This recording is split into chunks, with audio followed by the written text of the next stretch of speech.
Welcome to Chat with Nomads, where we uncover travel insights, business advice, adventure stories, and lifestyle tips with world travelers and digital nomads. Here is your host, Rax, from nomadsunveiled.com.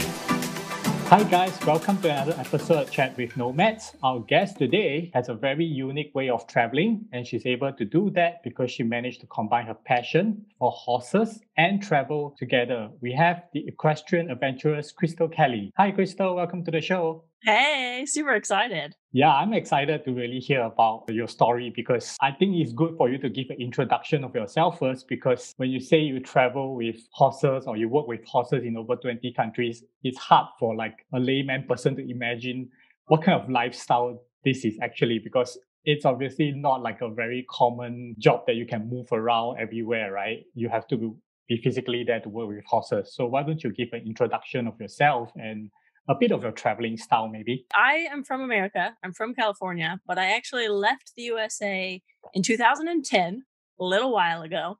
I was a bit like you in the sense that I didn't know it was possible to work with horses in different countries. I didn't know that was a thing, but I've always wanted to work with horses professionally. I am like certified, and I just kind of had it in my brain, like I'm doing it. I'm booking a flight and I'm going. I did end up getting a job. I just went on the internet and like found a job online. Didn't know if I was like flying into a Taken situation, like the movie Taken. I just kind of like, you know what, like this is my chance. I have to just do it. So, I had to kind of fight with my parents a little bit. The first job that I went to work overseas with horses, I think that experienced an impression on me because there was 7 fellow grooms. So those are people who kind of help care for the horses in the stables and ride. And so I was one of 7, and all 7 of us were from different countries. I didn't get very many days off, but when I did, I wanted to see things. So I've traveled to over 60 countries, and I have worked professionally with horses in about 20. I've worked in countries like Egypt, Romania, and then I've worked in Italy and India and just a whole bunch of places.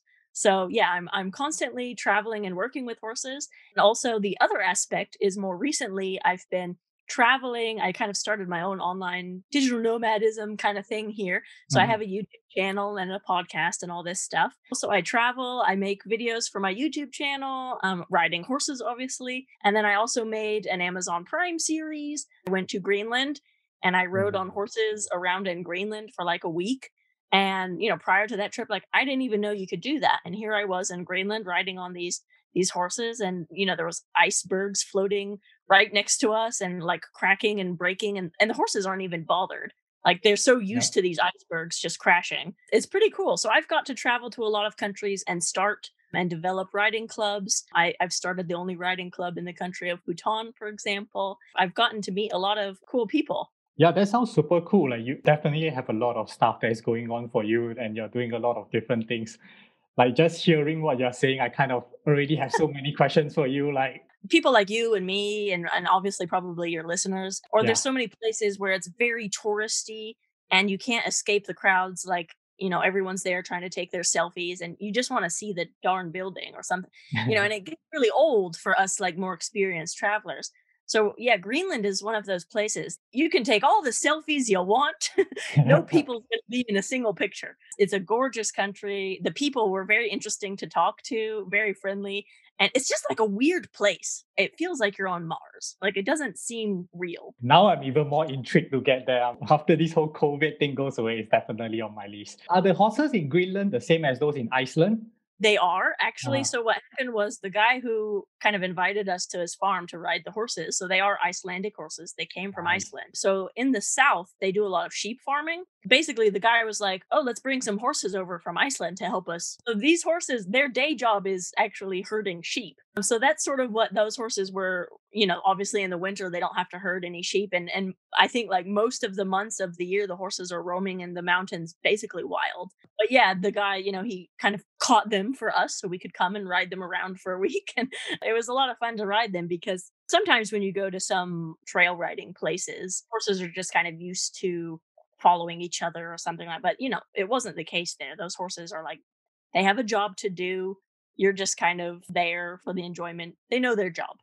Okay. That's interesting. One of my goals is definitely to see Icelandic horses because they look quite well, cute because they are small in size. They're small and mighty. Yeah, that's definitely one of my goals. So even if you haven't ridden a horse before, they're very smooth. Actually, the Icelandic people, they're very proud of their horses. They say you can drink a cup of tea or coffee while trotting on them. It's not trot, it's their special gait that they have. It's told. Wow. But they're so smooth, you could drink your tea or your coffee and not spill a drop. Ooh, that sounds really good because full disclosure, I have no knowledge about horses. I'm not even sure if I have ever ridden horse before. I know I've done donkeys, I know I've done camels, but I can't remember if I've really done horses before. Yeah, one Yeah. of the only reasons why I know a bit about horses is because I have a friend who is obsessed with horses. So she's always sending me like videos about like different horses, and she was talking about how much horses cost and the different kind of breeds. So that was actually how I found you as well. I was like thinking, that sounds interesting, but do anyone actually able to go all around the world and ride the different kind of horses and try everything? And then I Googled, and then obviously your name popped up for sure. And then I was like, this is super interesting. I was sort of traveling to these countries as a show jumper. So I Mm. was coaching students, like the locals who lived in those countries. And I was coaching the students, I was training the horses. And I didn't even know. So, like this trip in Greenland where I'm kind of enjoying the nature, I didn't even know that was a job, to be honest. So, I kind of only recently started doing more like trail riding with, horses in some countries. Before that, I was kind of all business. And it's funny, like, I said I've been to 60 countries, but I only worked with horses in 20. And it's because I remember I went to like Southeast Asia and I was traveling all around Southeast Asia. And not once did it even occur to me to look for a horse riding place because I was like, I'm on vacation. Like, I'm not going to go to work on vacation. But now I kind of regret it. Like, oh man, I wish I would have ridden a horse, like, I don't know, in Siem Reap or something. So, yeah. Ah, right, right. I get what you mean. I get what you mean. So, how did you actually get into horseback riding in the first place? Because I know most of the horseback riding is really popular in Europe, but in the States, maybe not so much. So, how did you seem to have gotten into it at like a very young age, right? So, how did you start Yeah. getting into I it? had to fight for it. Horses was not, it's for rich people in California. Hmm. So it was not affordable for my family at all.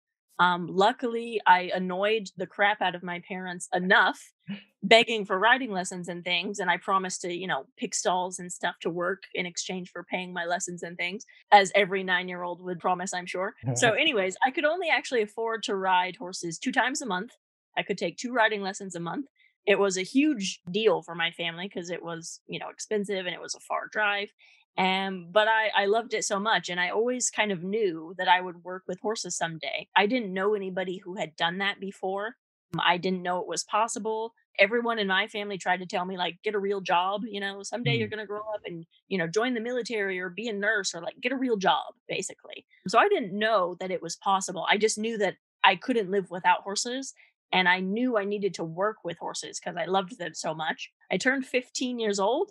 I got a job at a horse stables. I was like going to school and working at the stables, and I never stopped. I always worked with horses. Even in the USA, I found 2 different schools where I could learn about horses. So I got certified in the USA as well, like as a trainer and a coach and all kinds of different pieces of paper. And yeah, and then like I said, I had in my brain that I needed to go to Europe because that's where all the horsey people are. Is that actually common? Like, do people actually go traveling all around the world to work at different, horse stables and all the different jobs?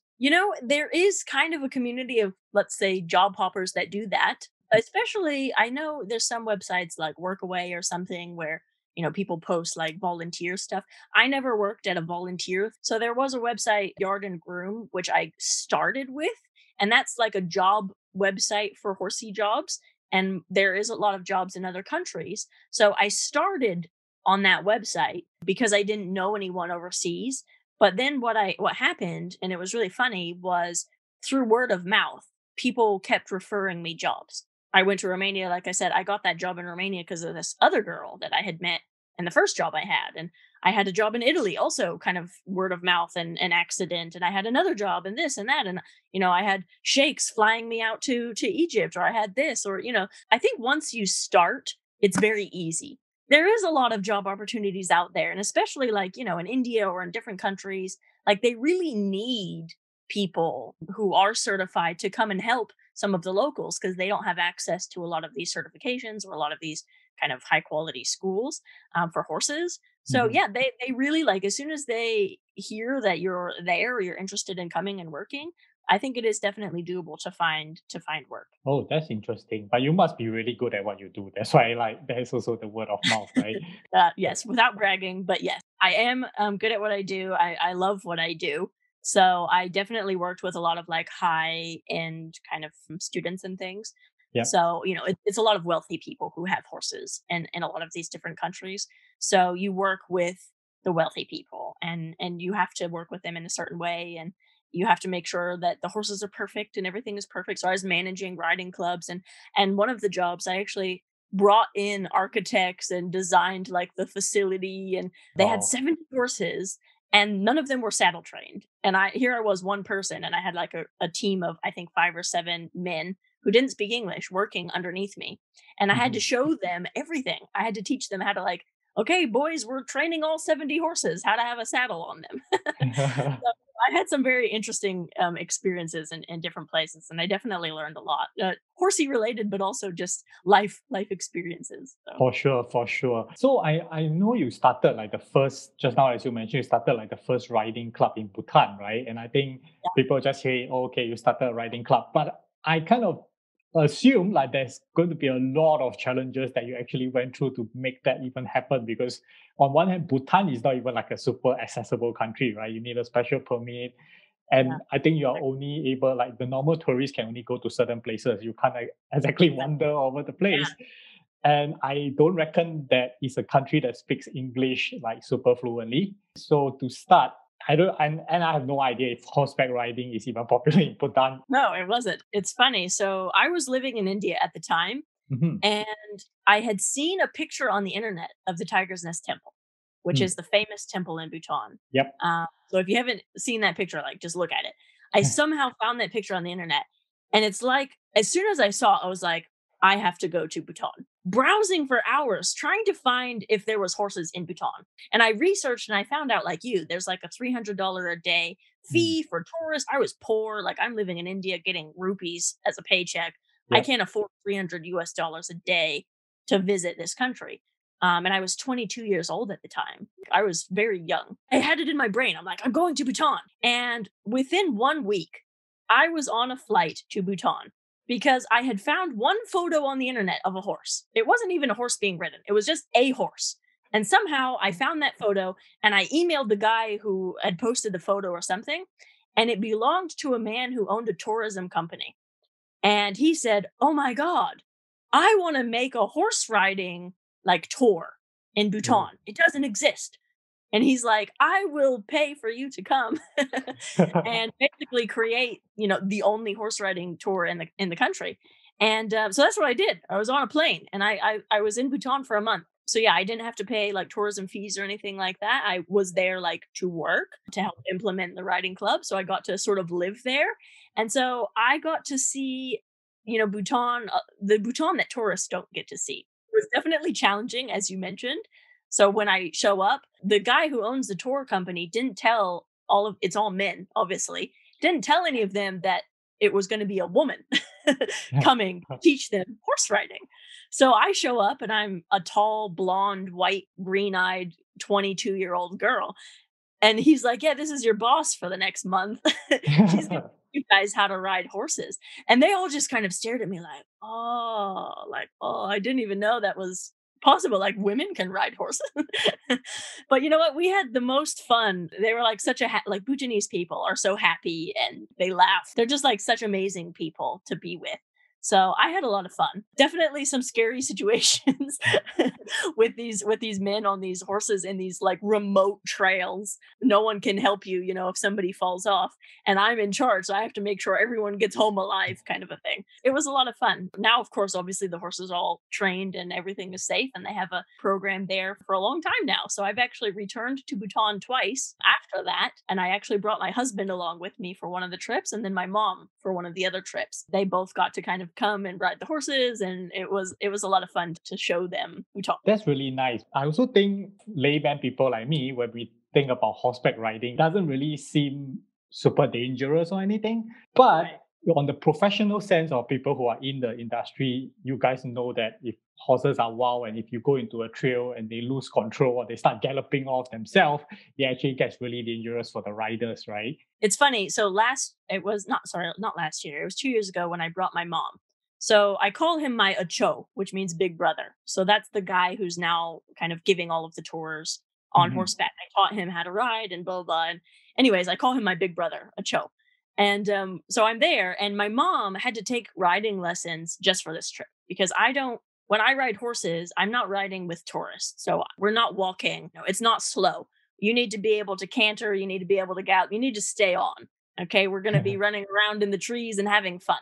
I'm not just walking and taking pictures. Yeah. So, my mom, I told her, if you're going to come for this trip, you need to take riding lessons to prepare. You need to be able to walk, trot, and canter before you come. So she was preparing for this trip and she shows up. My big brother, Sonam, he's very funny, like Bhutanese tour guide. Like I love him to bits, but he doesn't have a filter sometimes. So here he is with my mom, and she's about to get on the horse. And for some reason, he decides to say, "Oh, Krystal, Numo, my little sister, guess what? Bhutan now has a rescue helicopter. So if anyone falls off, we can get rescued." That's not really the goal here. My mom, who was already nervous about this horse riding, because we don't just go for a little hour-long ride. We're riding for 5-6 hours in the wilderness, and we don't ride and come back to the stables. We actually go and we sleep somewhere and we camp, and then we Mhm. ride again. And so we're like out into the wilderness. So we're about to do this trip, and she just now learns, like, oh, we have a rescue helicopter, which hopefully we don't ever use, but we have it now. Yes, it can be dangerous, definitely. I mean, when I'm there, if I'm training the horses and stuff, the whole goal to make it safe and fun for everyone. But you have to know how to ride. You have to know how to stay on. I mean, things can happen. You can fall off. You have to be prepared for something like that. Yeah, that sounds exciting actually. But how Yeah. long does it take to pick up the skills or the foundational skills necessary for it? So there's a couple of factors here. First of all, you definitely need to take some riding lessons. Depending on which country you are, you want to make sure that you're taking riding lessons from a place that actually knows how to give riding lessons. Because sometimes you'll show up in a country, like I did go to some places in India, and I remember I showed up at this school and this guy was like, "Oh, madam is here. Let's put on a show." And he has these little kids jump on the horses and he lights the ring on fire and he makes all of the kids go and jump the horses in this hoop of fire. And I was like, "Did Wow. these kids ever do that before?" And he's like, "No, madam, but it will be fine." You don't want to take lessons there. But, if you go and you find a riding stables where you can actually take some riding lessons, what I would do is I would tell them your goal. Obviously, your goal for you is not to be a professional, whatever, but you need to be able to walk, trot, and canter safely on a trail and have fun. That way you can gallop on a beach and get your, pictures of you galloping and all that stuff that you wanted. Mhm. I would say, depending on how many lessons a week or whatever, for sure, it's going to take a few months to really get the foundation. But the more regularly you can ride, so if you commit for a couple of weeks or maybe even 1 month, like I'm going to ride every other day, then you'll be able to pick it up pretty quickly. Just to be able to stay on safely and not die. And is it something like a bicycle whereby once you pick it up, you will always have it? Yes, definitely. It is very technical. I mean, obviously, a bicycle doesn't have its own brain. So you have to learn how to control your body. That's the first step. And for a lot of riders, like that's really hard. You get on the horse and suddenly you realize the ground is a lot farther away than you thought it would be, Mm. and the horse is moving, and like there's so many moving parts. So first you need to just learn how to control your body and what you're doing. And then you need to learn how to actually be able to talk to your horse, to tell your horse, let's stop now, or let's go, or let's turn and do all of these basic things. So yeah, it's kind of like multiple components. So it is a sport, and you will definitely feel the burn. You will feel muscles that you didn't know you had. And if you're doing a really long ride, like I said, 5 hours in the saddle, you might want to get a little sheepskin cover for the saddle so your bum's not sore if you're not used to it. But yeah, you can definitely learn how to do it and be safe and do walk, trot, and canter. Definitely. Yeah. Okay, okay. Yeah, I've tried riding on the camel before for long, and then the ass is just painful for some reason after that. I always found it really interesting to learn about this kind of stuff Because when my friend was telling me, I was like, there's so much details to it. Yeah, and that's why I do what I do. There is a science and there is a lot of technical things that go into it. And obviously, the more you're around horses are amazing animals. That's the one thing, like, I can say it is worth it for you to travel and see a country on horseback. When you see a country like between the ears from on top of this majestic, noble animal, the locals treat you differently. The scenery is different. Just everything about the experience is different because it's not just you hiking up the mountain by yourself. You're having this partnership with an animal. And you Mhm. guys are kind of climbing this hill together, or you're, galloping across the desert together, or whatever it is, and they talk to you and they can have a relationship with you. And, there's just so many factors. When you ride into a village, especially a remote village, and you're sitting on a horse, I don't care who you are, what country you are, what language you speak, the locals see somebody coming into their small village on a horse and they're just like blown away, and they're like shouting, like waving at you and like inviting you for tea or dinner, and they're just like, so like, oh my god, it's a horse. Like everyone loves and respects horses. There's a reason that there's so many wars won on horseback, and so many, we discovered different countries and landscapes, and it was all from the back of a horse. It's a really great way to see a country. Yeah, that's super interesting because one of the questions I always have is that, I mean, when you travel and you have different passions, right? Like, for example, people who likes diving, every country they go, they try to find like, okay, is this a nice diving site? And then the mentality is different, right? Like your mentality is that, oh, I have to find somewhere to dive in this place to know the place, right? And then there are people, I even met people who are into fitness. So they go to every country and the goal is to maybe go to a CrossFit gym or go to like a F45 training center or something like that, right? Yeah. So I reckon for horseback riding or someone who has passion for horses is also the same, right? Every place you go, you try and figure out like, is there like a nice trip here that I can do with a horse, or like, to go to a 4 days trip to a volcano or something, and the things you see kind of varies across what you choose as your passion or your goal when you travel. Yeah, definitely. And depending on the terrain can really change your ride, and depending on the type of horse you're riding. So for example, if it's very mountainy like Bhutan, you might not gallop as much because they're climbing up steep mountains. But they're like little mountain goats. Like you're Mhm. in shock some of the steep things that they're going up and down, and you're just holding on to them. And then in other countries, like when I was working in Egypt, it's all desert. I literally every single morning I was working at a polo club at the time, and we would take the horses a loop around the Abu Sir pyramids. That was their exercise plan. So every morning for an hour, they're like, go to the desert and ride these horses around the pyramid and come back. And that was my morning. So these horses are fresh. They're feeling good. They want to run. You want to run. And it's just like so much fun. And I would race a lot of the local Egyptians. And again, here I am, a blonde woman, and I'm beating them, and they find it hilarious because, for them, they're like, oh, it's a woman. And but then I beat them, and they're like, whoa. So, yeah, you can go really fast, places like that. So, yeah, every country and every place that you see, it's different. And experiencing it on horseback, I own two horses now, and they're actually started traveling with me on these adventures. So my horses have now been to, I think, 3 or 4 countries. Wow. And my husband and I, so I taught him how to ride. So he was kind of like you. He didn't know anything about horses. He was actually an engineer. He's very smart, so he has a Uh-huh. lot of information, but like he is not good at sports at all. Like if I throw something to him, he can't catch it. And I taught him how to ride horses. And at first I was like, "Oh no, this isn't going to work." He loved it so much. And he loves to gallop now. That's like his thing that he loves to do. So he has his own horse now. And so we had this crazy idea. We were like, okay, we have horses. We were living in England at the time. We both always wanted to go to Ireland.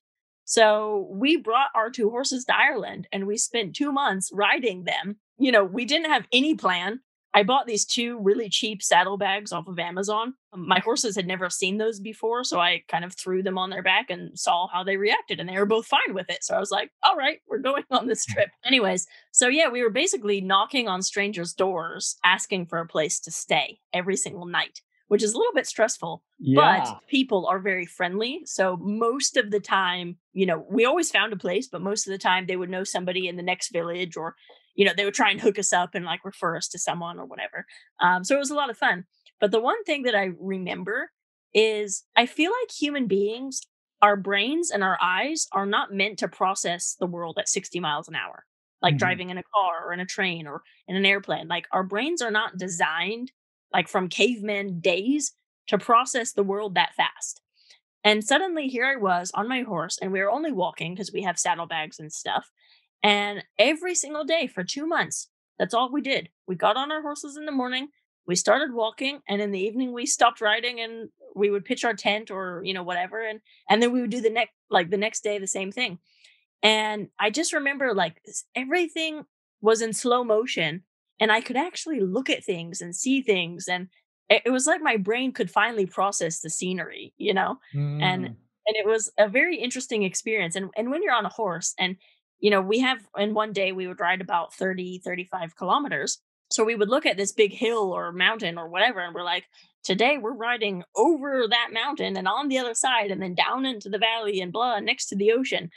And you would kind of start riding, and 5 hours later you would look and you would see the mountain. You're like, wow, like a few hours ago I was at the top of that thing. And Yeah. suddenly, like, the perspective of distance, it kind of takes on a whole new meaning. It was very interesting. And that was just walking. That wasn't even having the fun of galloping and cantering around, which you can usually do with horses. So Yeah, it sounds like you are almost seeing a different world when you're on the horseback, right? Compared yeah. to when you're hiking or something. Yeah, definitely. I think of like how many details would I have missed? All those little small ruins or those little buildings. Like how many of those would I have driven past and saw it for a second, and then it would have been gone from my memory forever. But now I saw it, at 3 miles an hour. Like it's ingrained in my memory. So you guys were actually exposed to the natural elements for I know. I don't know what uh we were thinking. Now I'm like, ooh, stupid idea. but I'm sure you are glad that you have done it, right? Like, Actually, it was pretty cool. Yeah. yeah, yeah, for sure. I have a question for you, or not really a question. I would really love to hear your story about the Mongol Derby because I've heard that it's like a super brutal race and it's not like everyone that participates gets to complete it, right? So you have finished it. I'm definitely interested to know. And I also need your help to explain a bit about what the race is because obviously I think a lot of the listeners will not know about what the hell is a Mongol Derby. Yeah. So basically, the Mongol Derby, it's a 1,000-kilometer horse race in Mongolia Mhm. on semi-wild Mongolian horses. And I do mean semi-wild. These horses, they don't need you on them and they don't really care that you're on them. And if they want you off, they're going to get you off. So basically, the ride, this race, it takes place. I think I finished it in 10 days. So it takes between 7 to 10 days long. And it's basically set up kind of like the Pony Express, if you've heard of that in the USA. They used to gallop their horses to deliver the mail. And then every like 10 miles or so, there would be a horse, a fresh horse. And the Mm. boys would jump off, get on the new fresh horse, and start galloping another, 10 or 20 miles. So every so miles, there's a fresh horse waiting for you. So the Mongol Derby was sort of set up in that way. That every 30 or maybe 40 kilometers, there's a fresh horse waiting for you, and you have to choose which horse you're gonna, take for the next leg. So Uh-huh. every day you're riding probably 150 kilometers, or maybe even more. I don't know. I think I was riding 3 horses every day, definitely, and some days maybe 4 horses a day. And yeah, it's a race, so you're going fast. And the thing about these horses is, like I said, they're not like fully trained. So I would check my GPS before I got on them. It would take 3 Mongolian men to put a saddle on them. They're very Oh. squirrely. They're very excited, very ready to go. And so I would check my GPS to see roughly which direction I need to go. And then I would jump on the horse. And before I could get my feet into the stirrups, the horse would take off at a dead run, full speed. They don't stop for 40 kilometers or 30 kilometers. They just keep running. Yes. So when you said, so the year that I did it, I think there was 48 riders that started, but only 22 riders actually finished. Not very Wow. many people finish statistically. So I was one of the ones that finished. I wasn't really in it to win it. The first 3 days, I rode it by myself, and I was kind of in the front of the pack. And I was like, "This is stupid. Like, I'm not having fun." So there was this other rider, and he was from France, and he was a show jumper, and his riding style was very similar to mine. He was really funny. So I was on day 3, which was very miserable for me. I decided, like, okay, I'm gonna team up with this guy, and we're gonna conquer this together, kind of. So we actually crossed the finish line together, and it was a lot of fun. Well, painful fun. But yeah, there was definitely some fun moments. But yeah, so that's kind of the gist of the Derby. Like I said, these horses, a lot of the horses are used in their Nadam races. So the Mongolian men use these horses. They love horse racing. So these horses are some of the very good ones, were Nadam horses used for the racing. And me, here I am again, blonde in my 20s. I would pull up to the horse station and I had learned how to say in Mongolian, "Give me your fastest horse, please." And so I would show up on this horse, and all of the men are kind of surrounding me in their brains, thinking I'm not a very good rider because I'm a woman. And I would say to them in Mongolian, "Give me your fastest horse." And suddenly all of the men would kind of look at me like, "Oh." And I had one man, he kind of, so I said that, Horton Mud and Madabab, "Give me your fastest horse, please." And he kind of sized me up. And he made this little nod, like, "I've got something for you." And remember, I went inside the gur to, like, I don't know, stock my water bottle and, stuff like that. All of the men followed me into the tent. I didn't speak a word of Mongolian, but I knew that they were talking about me. And I actually, luckily, there was a translator that happened to be at that horse station. And I asked him, I was like, "What are they talking about?" He's like, "Oh, they're talking about you." I was like, "Well, I know that, but like, what are they talking about?" So he asks the like head Mongolian honcho guy, like the main man, like, "What are you talking about?" And he's like, "We have a special horse for her." Ooh. And I was really, yeah, again, like, "Oh, what does that mean? Like, is it really slow? Like, what does special mean? Is it pretty? Like, what's the Yeah. deal?" Anyway, so all of the men, they like take me out of the gur and they bring me this horse. And to be honest, it was the most boring looking horse I've ever seen in my life. It was small, it was brown, it didn't even have any markings on it, like not a white foot, not a little white spot on its face. It was just the most brown, boring horse ever. Uh-huh. So I kind of looked at this horse like, "That's your special horse?" Like, okay, whatever, Anyways, they saddle up this horse and I go to get on, and this horse just launches itself. I mean, it was like, I don't know, a plane taking off. It just launches itself. And for the next 40K, this horse galloped full speed, like the fastest horse I've ever experienced in my life. And he was so fast. I had, some other riders that tried to keep up with me. We left them so far behind that like they had no chance. I was just gone. And I remember I actually galloped this horse because I wanted to stop and check my GPS. So I couldn't stop him. He was out of control. Like he was just going.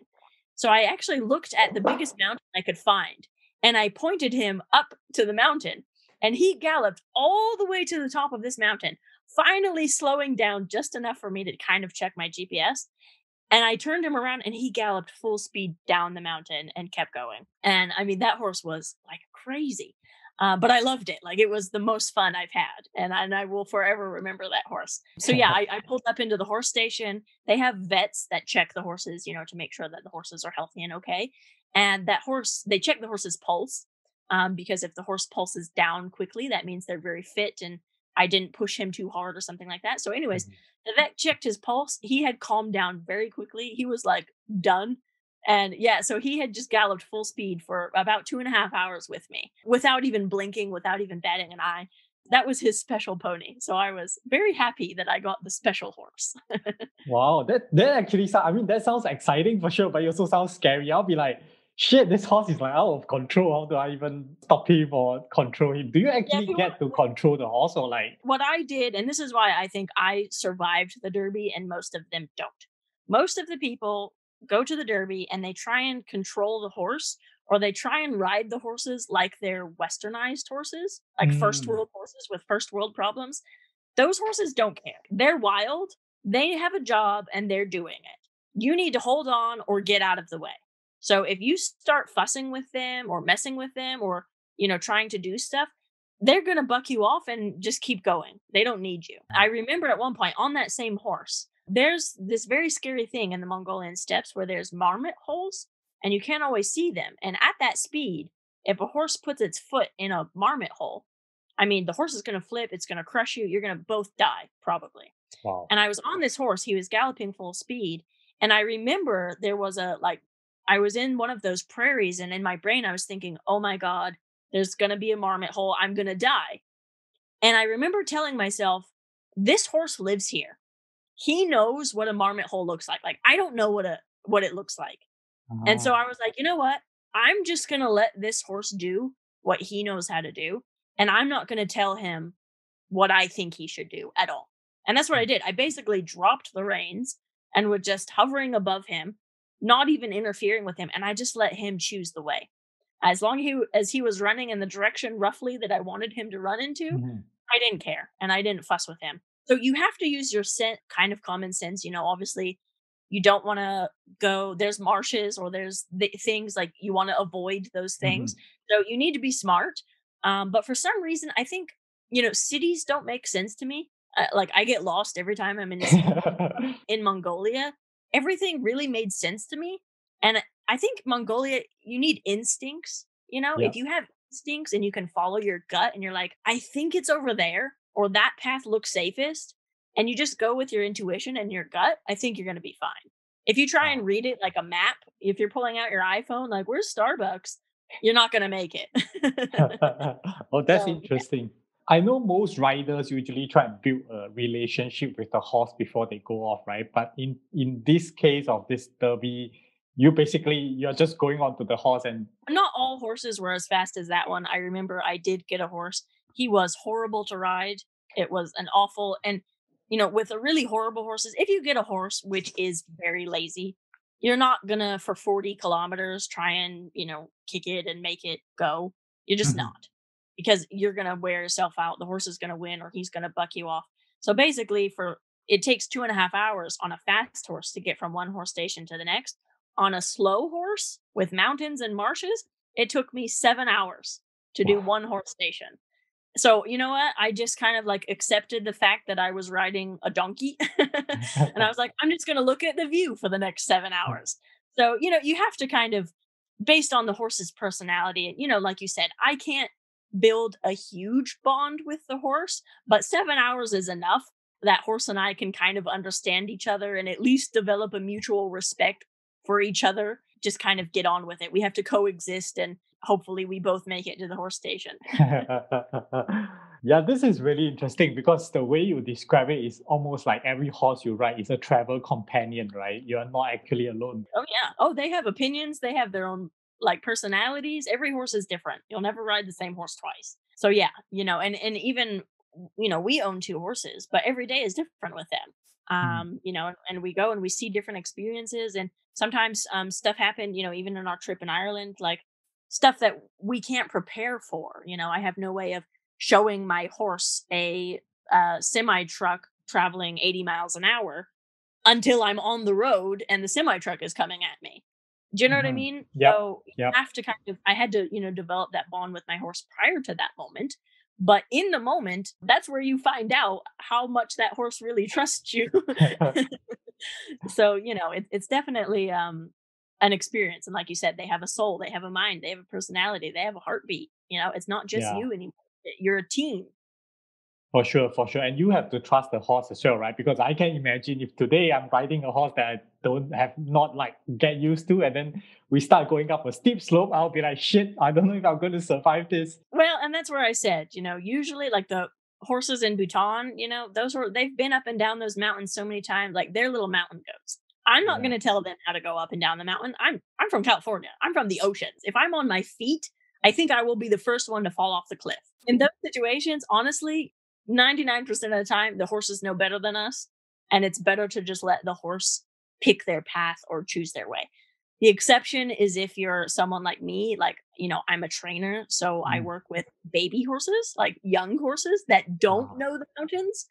Those are interesting to ride because sometimes they make bad decisions. That sounds dangerous rather than interesting. The horses that are young, they tend to make bad decisions or they tend to, jump around or do silly things.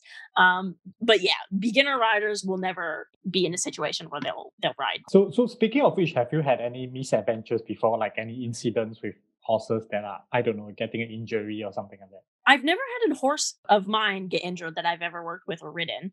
Not by something that I've done. I've fallen off horses, obviously, that's just kind of inevitable. I will say I have been to quite a lot of hospitals in a lot of countries. You probably don't want to go to a hospital. So that was definitely, something I had to get used to. I've never had something that I couldn't figure out. when I told that story earlier, like, oh, don't worry, there's a rescue helicopter. I've never had something like that bad that I needed to be helicoptered away. So usually if I know I'm out and no one's there to help me, you find a way to overcome challenges. So if some of the tack breaks or this or that, or, even in Ireland, we were trying to find a place to stay for the night and we had a hurricane coming or, whatever, we always kind of managed, and you find a way. Like that's what happens in travel. Like you always find a way. You meet somebody friendly, they help you. But yeah, I've definitely had some accidents on horses. I've fallen off. The worst one would have been in Cairo. It was a show jumping accident. My horse stopped at the jump. It was quite a big jump. It was 1.30 meters. And my horse stopped just in front of it. It was a horse that doesn't normally, like, it never stopped with me before. So I don't know exactly what happened, but it happened so fast that I just flew into the jump. And it was a metal pole holding the jump, like the actual jump up. And my leg somehow sweeped the metal pole. And for some reason, there was like a little wire poking out and it sliced my leg open. I actually was so high on adrenaline, I got back on the horse and went to jump again. My coach had been sort of giving me a lesson, and he kind of calls me into the middle of the arena. I jump the jump and he calls me in the arena, and I'm holding my leg off of the saddle. And he looks at me and he's like, Krystal, what are you doing? You're injured. Get off of this horse. So he has the grooms come and, they take my horse away and take care of it for me. And I go to the bathroom. I knew it was bad before I saw it, but I was so kind of focused on my leg that I didn't even realize I didn't shut the door to the bathroom. And so I went into his office and I pull my pants down and I look down to see my leg and I hear my coach going, oh my God, we have to go to the hospital now. He drove me at breakneck speed to the hospital. It was a very bumpy ride. If you've ever driven a car in Cairo, you will understand you do not want to be injured, having a leg injury in a bumpy car in Cairo. Anyways, so yeah, I went to the hospital and again, I think I was 21 years old at the time. And I have all these male doctors around me. And the man, they kind of bring me in. And I don't know how in detail you want to hear about this injury. It was bad. Okay. Okay. Very bad.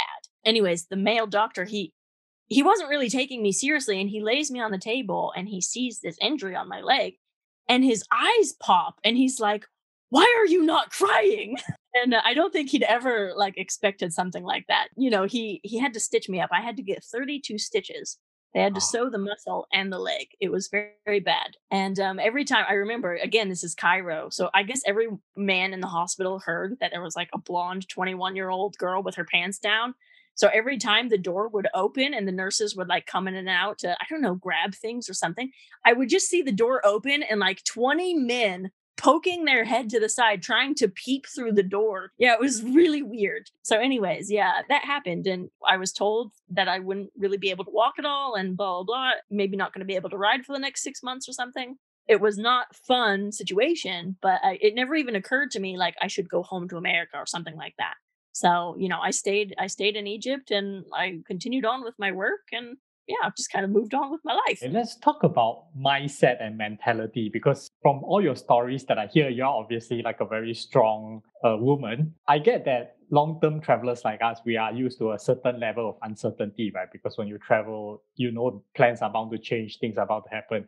But doing things for example, heading out without knowing even where you're going to stay that night, or even if you are even going to find a place to stay that night, that's kind of another level of, let's say, comfort with uncertainty, right? Give us an idea of what's your mindset or mentality like when you do risky stuff. I guess there's kind of two parts. So one aspect is, as a female traveler, there is a risk of safety, and that's just an unfortunate thing that as women we have to sort of deal with. So there's one aspect which is safety, and then there's one aspect with, as you said, risks as far as my horses or these challenges or these difficult situations that I'm doing. I think my mindset and personality, I like challenges. I think I like the idea of doing things that other people aren't doing. And I think, for me, in the moment, it might feel what was I thinking? This is so stupid. I'm in pain. This isn't fun, or, whatever it is. But at the same time, something magical happens the more that you do these kind of experiences or challenges. You learn what you're made of. You learn what you're capable of. And you will be amazed at how resilient you are. I don't think it's something special I do. I think honestly, anyone can learn this. So yeah, I don't look at myself like I've done something others can't do. To be honest, the travels you're doing or the listeners, like whatever level you're at, I started somewhere too. The day I got on the plane to work in Egypt, that was the scariest moment for me because that was actually the day of the Egyptian revolution. And my family called me saying, turn around, come back. Like, if you go there, you're going to get kidnapped. You're going to get killed. We can't help you. And, I still went. And I'm not saying everyone should do that. Obviously, there's certain situations and things that, you need to be smart. But I just had this inner voice inside me that said, no, there are friendly people everywhere. I don't care what religion, I don't care what language, I don't care what country you're from. There are always going to be friendly people to help you. There's always going to be a way to overcome whatever challenges you face. That's kind of the mentality I had. And you know what? I've never been proven wrong. I've always had somebody friendly swoop in and save the day or invite me in or, whatever it is that I was facing, even if I conquered that challenge on my own, but I somehow found a way to deal with it, go around it, over it, under it, like whatever. And you really do, you find out what you're made of. You find out what kind of person you are. And when you can do those kind of challenges, when I think back to my life in America, before I traveled, the problems I used to have then are so small. I almost cannot go home to the US anymore just because I find everyone else's problems stupid. And I'm sure many of the listeners find the same. I remember I had one friend, I stopped talking to her because I would, I would like call her and I was really excited. Like, oh man, I just saw the pyramids and this and oh my God. And there was a guy and he's talking in Arabic.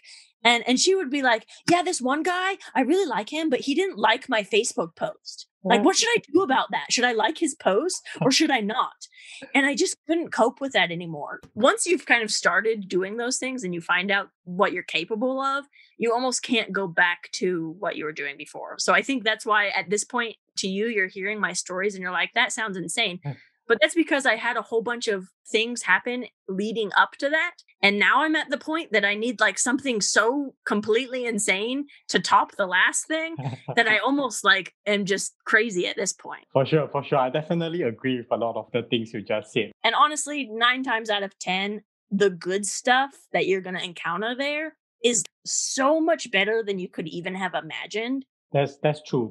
I think you are definitely throughout traveling, you will meet bad people. But then I would say almost all the travelers that I've talked to or that are long-term travelers, we have always met someone who lent a helping hand in our times of needs and stuff, right? We have always met good people. So there's always a balance. But most of the time, you'll probably still experience like the good side of human nature. I think also people are so terrified from the bad things, but actually I've learned the most by the rainy clouds. I lived in India for 2 years. No offense. Every other person was trying to scam me out of money, trying to do this, was grabbing my boobs, was like every day was a fight for me. Every single day for 2 years was a fight for me. Yes, there was a lot of like terrible things, but you know what? I learned and I adapted and I figured out how to deal with it and I figured out how to overcome it.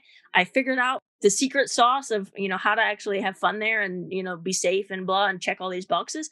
And, yes, it's maybe not for everyone and there is a lot of obstacles, but it made me who I am. And now when I travel places, I'm like, oh, that's mafia or oh, that's a scam. I could see it so obviously because I'm like, oh, well, I had that every single day of my life there. Like, I think you need to just take it and learn from it. And also remember to laugh at those challenges. It's going to make the most interesting story later. The fact that I can be on a podcast nowadays, it's because I went and I suffered and I was like, oh, it's hailing and this is awful. But someday I'm going to be on a podcast and I'm going to tell about the day that it hailed on me. It's the bad times that you really see yourself grow. So one of the worst experience that I had or like a bad thing that happened to me was that someone broke into my room and basically took all my electronics and cash and whatever not, right? Wow. So it's a really sad thing. But surprisingly, I was super proud of myself that day just because I consciously knew that the way I was feeling. I always say one other thing that traveling really gives you is gratitude, right? Which is what kind of correlated to what you were saying about how problems back in first world countries sound so minute when you look at the bigger picture, right? When I realized that my stuff was stolen, I mean, I double checked. I was like, oh shit, okay, my stuff was stolen. But I started giggling to myself because I was like, I know once upon a time, Rex would have felt stressed, would have panicked, would have been like shit, and would have been like cursing everybody in the world that why is this shit happening to me? But that day when I got it, I just laughed and I was thinking, okay, so what do I do next to basically settle the situation, right? Like, what's a practical move? And I was super grateful that he didn't take certain things, like, for example, he didn't take my credit card. And my passport was lying on the bed and he didn't take my passport. I was really happy just because since he didn't take the credit card, I knew that he was not like a data theft. So I'm more worried about the data on my laptop than my laptop itself, right? So I know that, okay, if he's only going for cash and all those random stuff, I was so happy with myself that the way I reacted showed that, hey, I actually realized my mindset has changed and like I'm more mature in dealing with these kind of situations, right? And I think it helps empower you, especially as a woman, I will say. So, I lived in Egypt for 2 years. I do speak Arabic. And I remember I was in Florida. I was walking around at nighttime for whatever reason. I was in like an apartment building or something, and I just wanted to go for a little walk or whatever. I'm walking, and all of a sudden, these five men start catcalling me in Ah, Egyptian Arabic. I've lived in Egypt. Like, I know exactly what they're saying. And I stop and I spin on my heels, and they're all kind of giggling at each other because they think I don't understand. I stop and I spin on my heels and I tell them in Arabic, watch yourself. Don't ever speak to a woman like that ever. And I turn on my heels again and I walk away. And all of them, they went dead quiet and they kind of like their eyes went to the floor, like they were ashamed that they had done that.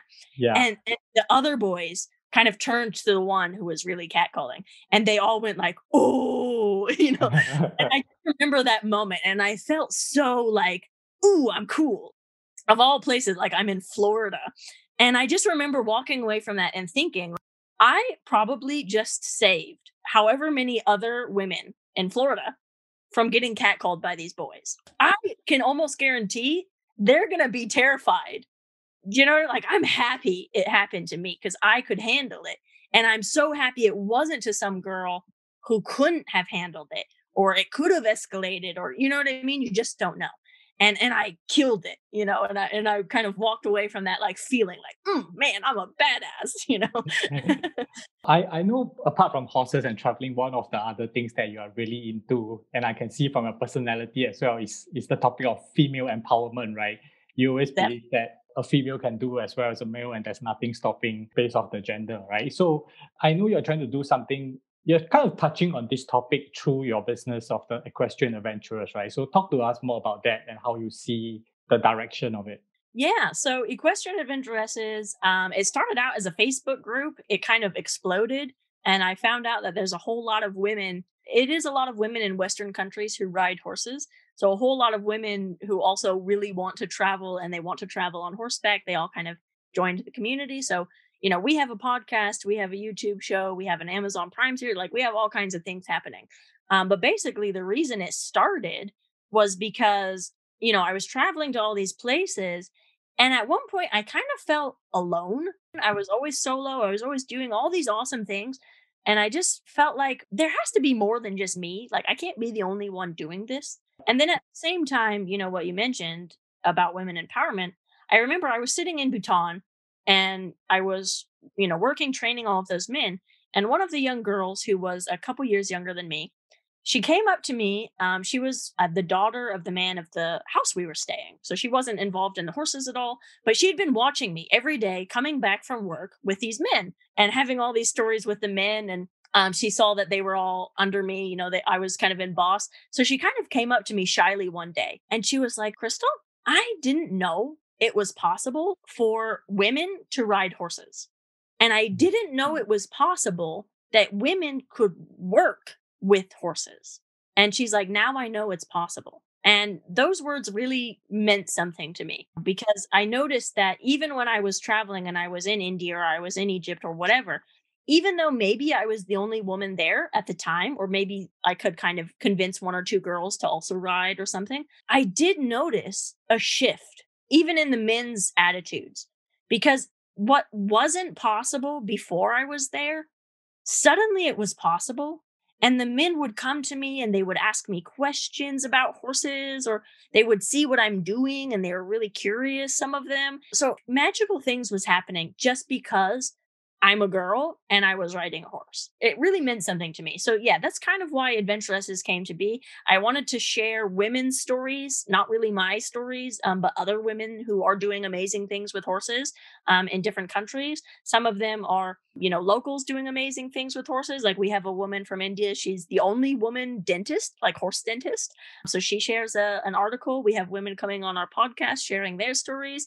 And then, obviously when I went to Greenland and places like that, I was filming the woman. Yeah, so she kind of co-owns the horse riding tours with her husband. And she's a super cool lady and she's like very badass. And so I interviewed her a lot, and it's just a lot of fun to like be able to travel to these places and connect with the women and kind of see things from their perspective sometimes. Yeah. Like you're in Argentina right now. I was in South America in Brazil. I got invited by a girl. She was the only girl that was going to participate in a 750-kilometer horse race, like an endurance race for 15 days. And she invited me to come along. And I, interviewed her, and things are different when you're a woman. So on this race, all of the men, all of the gauchos, we'd Yeah. be riding and they'd jump off their horse and go and pee in the bushes. And I'm like, well, where am I going to pee? Like I'm 30 kilometers away from the nearest town. Like I have to pee too. And there's nowhere, like it's an open field. Like I can't hide from them. And so, I could kind of share with the other girls. Like we're just immediately sisterhood, like, oh man, Yes. yeah, we need a place to pee. It's just kind of interesting when you kind of, I'm sure you maybe didn't even think about something like that, but it happens. And like the gauchos, they have no idea that this is a problem. Yes, So for sure.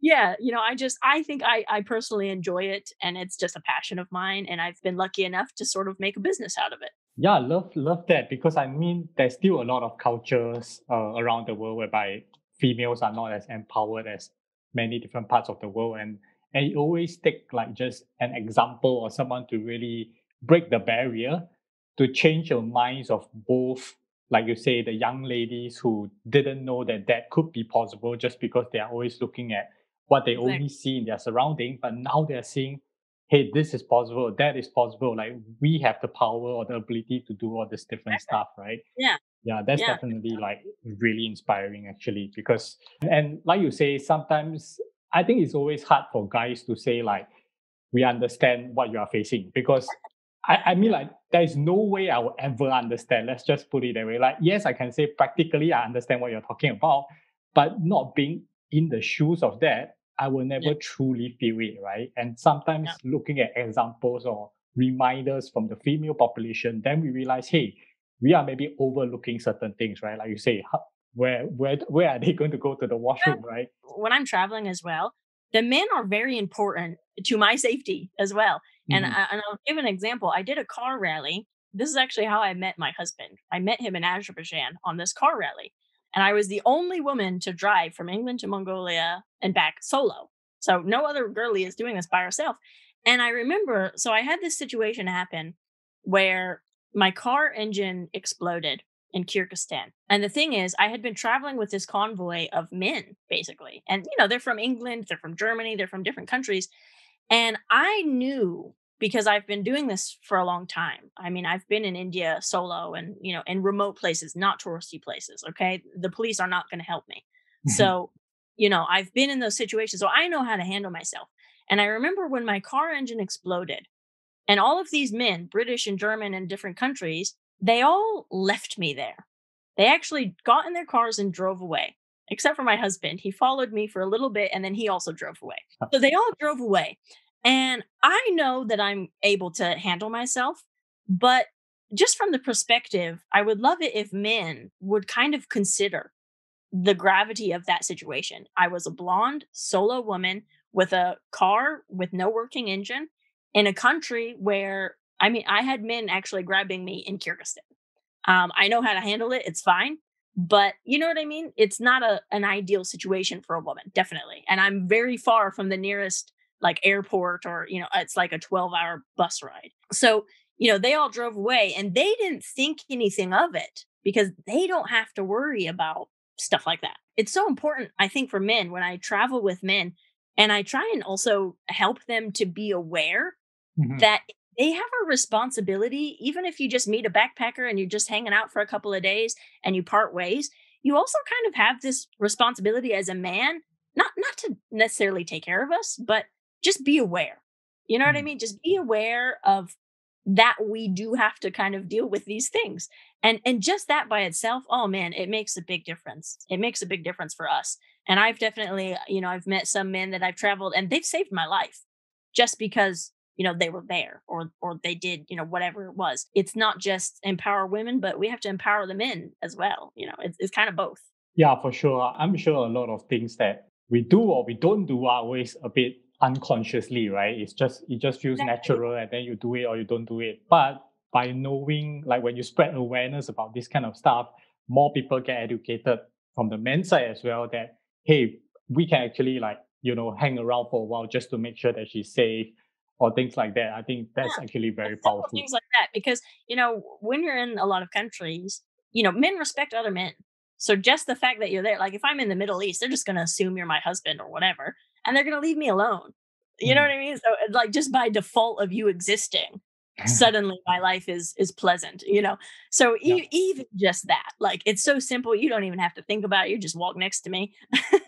But Yeah. it does make a difference. And I definitely I didn't know that when I first started trying because I'm walking on the streets by myself.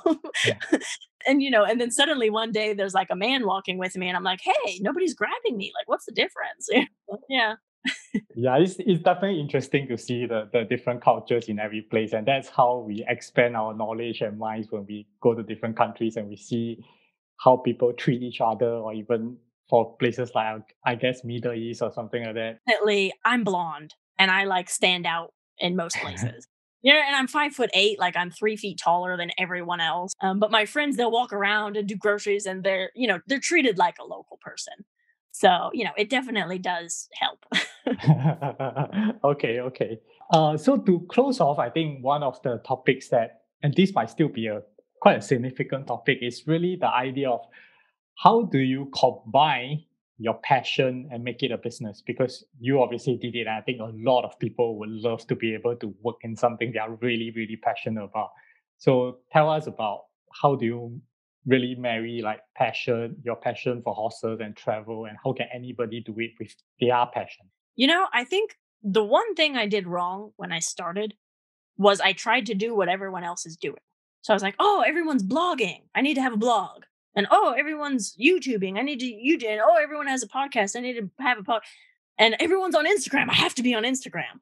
And I tried to do everything. And to be honest, it like just killed me. It like sucked the life out of me because I'm not good. Like I'm not an Instagrammer. I'm just not. I don't care. I don't want to play on it. It's not my jam. But I do enjoy like YouTube where I enjoy. So you have to find the one thing you actually like. So for you, if you like podcasting, like that's your jam. You can make it work because you love it. So the most important thing is you have to love it, because if you don't love it, you're going to quit after a month or a year. You're just going to quit. And if it doesn't work, like if you're podcasting and you're not making money, you're going to stop because you don't love it. Hmm. But if you're podcasting and you love it, you're going to keep podcasting and like doing your thing. And then someday somebody's going to be like, hey, can I pay you to like have a commercial on your podcast? Or you know what I mean? Like things will kind of happen. But you still have it going. So the one thing, you have to love it. Don't try and do everything. Pick the thing you actually enjoy. Yes, there's going to be like emails to deal with, or like technical things or whatever. But that's all learnable skills. Pick what you love, and then you have to be consistent. Set yourself like a schedule. I'm going to podcast Monday through Friday from 8 a.m. until 9 a.m. Or you know what I mean? Like pick a schedule, pick a day, make it a part of your daily habit. Like pull out your phone, record yourself as you're walking through the town, like whatever it is, and just do that. So when I was like in Greenland or all these places, recently, I would just, I'm riding anyways. It's no effort for me to like turn on a GoPro camera. Do you Yep. know? So it's like I love YouTube. I like being on YouTube. I love watching YouTubers. Like I'm obsessed with YouTube. So, I just play my little GoPro camera. Okay, fine. My video maybe doesn't get 500 million views, but I like doing it. I'm already riding the horse. It's no effort for me. So why Mhm. not throw it on YouTube? And if it makes some money, great. If it doesn't, like whatever. Do you know what I mean? So Yep. that's how it starts. So yeah, I think as far as, having a business, and you also, the other thing I would say, you need to treat it like a business. You need to take it seriously. You need to be consistent.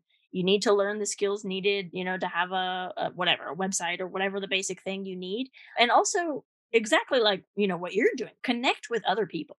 If somebody sends me an email, I mean, that's how I found you. Like you sent me an email, hey, you want to come on podcast? Yeah. Like, Yep.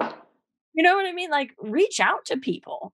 If you don't know how to do it, I promise you there's somebody that's doing it. If you want to make money podcast, like I promise you there's people making money podcasting. Reach out to them, like send them an email. Worst case scenario, they don't reply to you. And then you just harass them once more, or you find someone else. But you know what I mean? Like reach out to people, network with them, talk to them. And really, like the great thing about travel is I feel like we are a tribe, of travelers. Like there is a community. And I would never turn another traveler away. I've been helped by so many people in my travels that like I've never met you before. If you message me like, "Hey Crystal, I'm coming to Germany. Like, do you have a place for me?" I'm like, "Yeah, sure, why not?" Like and I think a lot of travelers are like that. I Yeah. don't think I've ever really met a traveler that would turn you away, like if they could genuinely help you. I know right now Corona, it's a little bit different, Yep. but you know what I mean? So yeah, I feel like you have this community and this tribe, and yeah, reach out to people, be consistent, and just pursue one thing, just one thing, not all of the things. Pursue the one thing that you like, and just keep working at it until you kind of can monetize it. And then once you start making money with it and you realize it's possible, I think it gets easier and easier to make more money. If you are consistent, people will start listening to your things or reading your blog or watching your videos, and they'll start sharing it with their friends, or you know what I mean? Like it will grow. But you have to just stick with it. Don't give up. For sure, for sure. I like what you're saying because it sounds to me like it's really a balance between two ends of the scale, right? Like one end, make sure to do what you really love, like you really have a passion about. That's something you are even willing to do, even if it doesn't make money. But on the other hand of the scale, treat it like a business, right? Because you know that ultimately I want to try and grow it. So you still have to assign like a certain discipline or certain timing to it. So it's really balancing between both sides and not going to be like full on one where you're saying, okay, it's not making money, I'm not going to do it. Or it's like, I don't actually like to do this, but then because it's Yeah. potential money maker, I'll go and do it. Right. But on the other hand, when you work with your passion, you also want to be like, okay, how can I smart strategic sense figure out how do I actually convert this into something that becomes a viable business and not be like, oh, let's just keep doing it and then not think about how do I actually convert it, right? Yeah. Yeah, definitely. And you don't have to have all of the answers right away. Like I wish when I first started, somebody told me I could make money on YouTube. I wish someone, because I didn't even know that was a thing. I was traveling around to all these countries for so long. I never knew. It never even occurred to me to turn on a video camera when I'm galloping around the pyramids. Do you know Mhm. what I mean? Like I Yes. kick myself that I didn't do that. So, but you can't kick yourself what you didn't know. I now know. So it's like, oh, I guess if I'm going to the pyramids, I should maybe bring a camera. But you know what I mean? Don't kick yourself for it, and don't punish yourself for it. And if it doesn't make the money you think you should be, like, don't try and compare yourself to others. Don't watch YouTube and be like, "Oh man, this girl's got 500 million followers. How come I have two and one's my mom?" Don't compare yourself to others, because it will come. And when you start making a video, let's say you get 10 views, and one of those viewers comments on your video, "Oh my God, this video changed my life." Are you telling me that that one person is not worth changing their life because it didn't get a million views? Like, no. If Yep. three people are listening to my podcast right now, I don't know how many people are going to listen to this, but if one person listens to it and they're like, "Oh my God, that changed my life," Yes. then it's worth it. And hopefully that person will be kind enough to share it with their friends, or, whatever. But, like that's how it happens. So just be true to you, like share your stories, get the message out there. Don't be shy. Don't say, "Oh, I don't want to be on camera, so I'm not going to do YouTube." Like you can learn how to do that stuff. If you like writing, then, be a blogger. If you like, whatever it is, you can learn how to do it even if you don't know how. So don't Mhm. worry about it. I think one of the main thing here is really just that because of the internet, because of the social platforms that forms a big part of content creation these days, everyone is expecting things to like change or progress super fast, which is actually never the case, right? You really take small steps and just build it, which is why a certain level of passion is important, because if you don't, you are not going to be, if you don't like it, you're not going to be able to carry on for a significant period of time to see results come in, right? You might be quitting just before you get that million views. That one video you didn't publish, that could have been the one, or that Yep. one podcast, or that one blog, like that could have been it. And because you didn't do it, you missed out. You don't want to do that. Pick one thing and just be consistent. And just like when we're traveling and we already know as travelers, I'm going to go to that country and I'm going to have an amazing time, even if it's awful every day, because I'm going to learn from it. So we do that naturally with traveling, but for some reason, when it comes to business, we forget that it's the same. Actually, it's funny. One of my blogs from 2 years ago or something, like I forgot that it was on there. I think I posted it on Medium. I got a paycheck for 2 cents. And I was like staring at my bank account, like, what is this 2 cents? And then I looked and I saw it was from that blog. And I wasn't even like, oh man, I haven't been making money with that blog for the past year. I was like, oh my God, my blog that I published a year ago just made me 2 cents. Like, woo! 2 more cents than I had yesterday. Celebrate those little wins and really just like, man, I got paid as a blogger today, Yeah, I think that's really important, right? Because a lot of people, when they start out, for example, you take 4 to 6 hours writing a blog post and you're just starting out. Your mindset might be that, hey, shit, this thing takes 4 to 6 hours. And then for the next 2 months, you don't see any results from it in terms of like revenue or anything. But you don't know that 2 years later, because of all these small blogs that you have built, and people maybe go to your latest post and come down to this post that you wrote 2 years ago, now that content is actually very powerful or making really showing its impact. So it's not really like instant gratification kind of stuff. Yeah. And one of the biggest mistakes I've seen some travelers make. So for example, with Equestrian Adventuresses, we have a book series. Hashtag plug in, go buy my books. But anyways, we have a book series and it's true stories, women who travel on horseback. They do amazing things. And we collaborated, we put it into a book. And one of the biggest mistakes I saw sometimes was somebody would send me a story or an idea for a story. And then the first thing they would do, which this is like a self-published book. And the book is not even for me to make money. Like it's just to promote adventuresses and share cool stories. Anyways, I had a girl and she messaged me like, I will send you a chapter for your book because every person sends us just one chapter, but I need $1,000. You have to pay me $1,000. And I'm like, what? Like, I don't even think this book is going to make $1,000 ever. And, like, you're expecting me to pay 6 authors for every chapter of the book $1,000? Like, I'm sorry, but no, I don't care how good your writing is. And the reason that that's a big mistake is because she actually missed out. So my books, we published the books, and the books are popular now. We've had over 3,000 downloads. And the thing is, everyone who's published in my books, they have their own author bio and they have like a little link to their blog. And so all of these people who've been in my books get all kinds of free traffic and promotions. And like, I have so many people messaging me like, oh my God, I loved her story. I'm stalking her now on Instagram, or I'm, buying her other book, or, whatever it is. So, I think the worst thing you can do is to kind of, yes, you need to understand if you're having a certain value, like I charge this much for my writing, fair enough. But do that with, Barnes and Noble or whatever. I think working with other people and other business owners or, travelers or whatever, think about the return of investment on promoting yourself, just sharing your story and sharing your message. And then people are going to go find you. Like if you share a story and it's really amazing, I'm going to pull out my phone and follow you and stalk you, So I wouldn't, discredit like, oh, they're refusing to pay me. I had jobs when I started traveling. I worked for free. I didn't make any money in the beginning, or I made such small money, it was a joke. I couldn't even pay for food. It was so ridiculous. That's how I started. But, I don't do that anymore, but that's how I started. And because I did that, I got another job somewhere else, and I got another job somewhere else after that, and after that. And they kept offering me more and more damn money. So, you know what I mean? It might start, be open-minded to doing stuff for free in the beginning. Be open-minded to reaching out to people and saying, hey, I haven't gone anywhere or done anything yet, but I'm about to.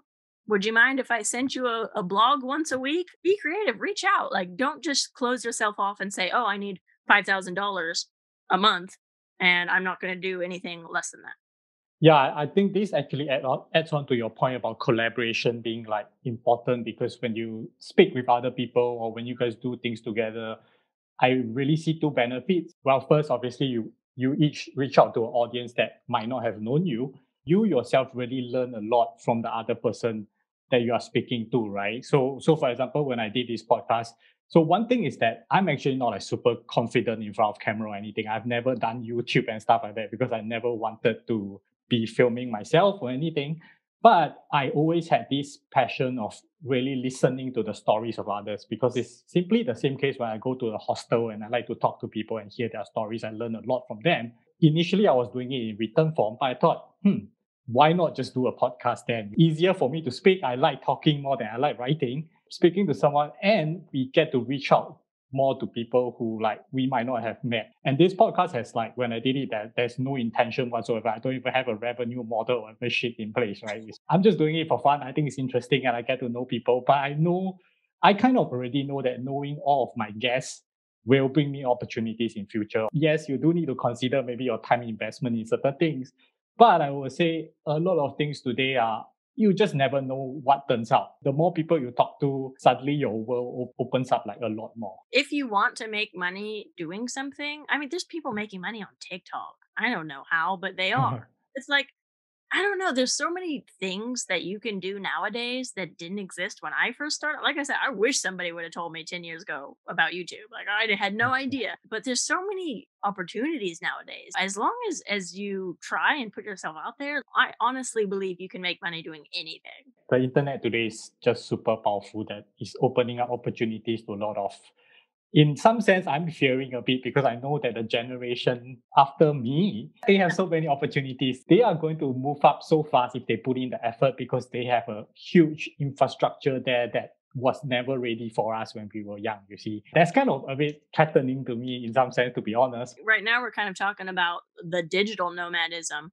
Yeah. But I started out, I mean, for 10 years, I was working a job. Like I was working with horses in these different countries. And it depended on the job. Sometimes I would be in that country for 2 weeks working at that stable. Sometimes I'm there for 6 months or 2 years. It varied depending on the job. Sometimes people would fly me out, I'd do my thing, and then I'd leave. So, it kind of varied and it sort of depended. But I started out working in these countries. Like that's how I got to see those countries, because I didn't even have any jobs lined up in India. I saw the movie Slumdog Millionaire and I was like, I'm going to work in India. But I could not find on Google anywhere any horses, like not a single horse stables. And I was like, screw it, I'm going. So I booked a ticket and like a one-way flight, and I just showed up and I started talking to people. And, like when you talk to people, they want to help you. So they're like, oh, I know somebody who has a horse. And then I'd take 6 hours on a bus and I'd go there, and he has 2 horses, and he has a friend who has 5 horses, and his friend who has 5 horses has a stables with 20, or you know what I mean? But like, that's how I got jobs in India. So, I never went on the internet except to find that picture of Bhutan, obviously. But people started, once they found out I was in India, I was getting a phone call every day, like somebody wanting me to come in and see their horses. You can work in these different countries at a physical job, or work in exchange for a place to live or for food, or you know what I mean? Like that's how I started.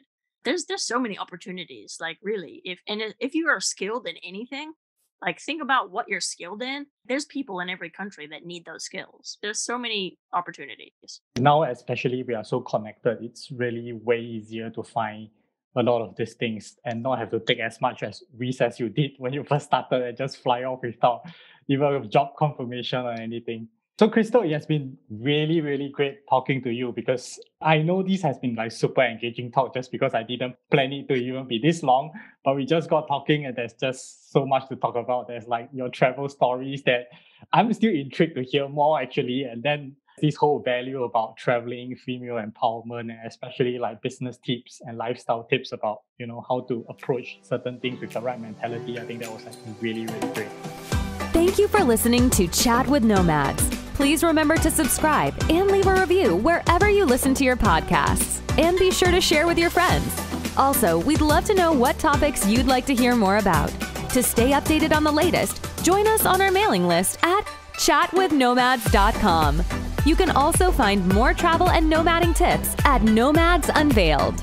That's NOMADSUNVEILED.com. Start living your dreams today. We'll catch you in the next episode.